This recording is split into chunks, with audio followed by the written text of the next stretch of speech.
Shalom. This week's Sedra is Sedra Bo. It's an exciting Sedra, one that I hope you'll take ample time to look at. I'll tell you why it's so exciting. It starts off with the Makkah of the locusts. Pretty scary. A bunch of bugs flying in, destroying all the crops. Then it goes into the Makkah of Choshech, the plague of darkness, where the darkness wasn't just something that was the taking away of light, the absence of light, but rather it was more than that. It was a thickness, something that you could feel. It's not something we see nowadays. And it's something interesting to think about and really spend time contemplating. Of course, then we get into Makos Bechoros, plague of the firstborn. I really hope you'll take out your Chumash this Shabbos and spend time learning it. I know you won't be disappointed. A Sedra, if you've ever thought about it, why does it have a particular name? Sedras Vayigash, Sedras Bereshis, Sedras Vayechi. How do they get their names? And is there any significance to the names? Unfortunately, this is an area we could spend too much time on, because really there is no significance to the name of the Sedra.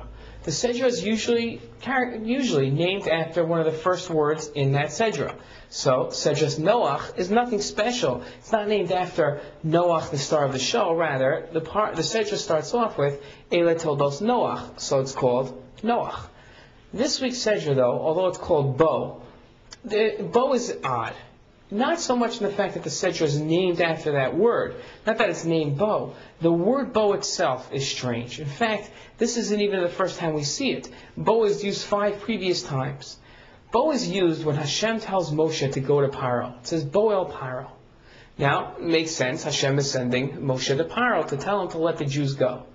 What's strange is instead, remember in Parshas Lech Lecha, in the beginning of the Torah, it's Lech Lecha al Artzecha. Hashem tells Abraham to go. It says Lech Lecha. And that should be the phrase used in this week's Sedra.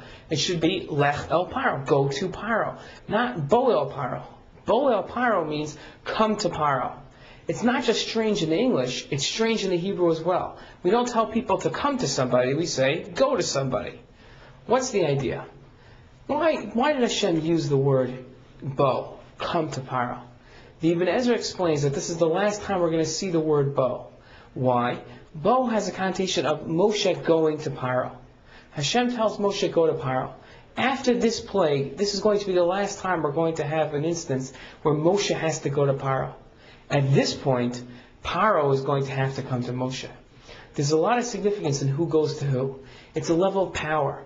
The idea behind the plague, what was the whole point of all these plagues over and over and over, was to have Paro and the Egyptians recognize that Hashem is in control, that Hashem is God. It's something that they refused to admit until this point.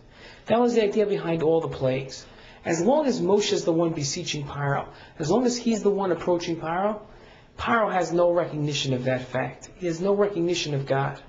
As soon as Paro has to run to Moshe, as soon as it's Paro Bo El Moshe, as soon as Paro has to go to Moshe and take that first approach, that's a level of power that he's lost. It's a sign of the recognition that he shows that he is no longer in control. In fact, Hashem and his agent Moshe are the ones in control.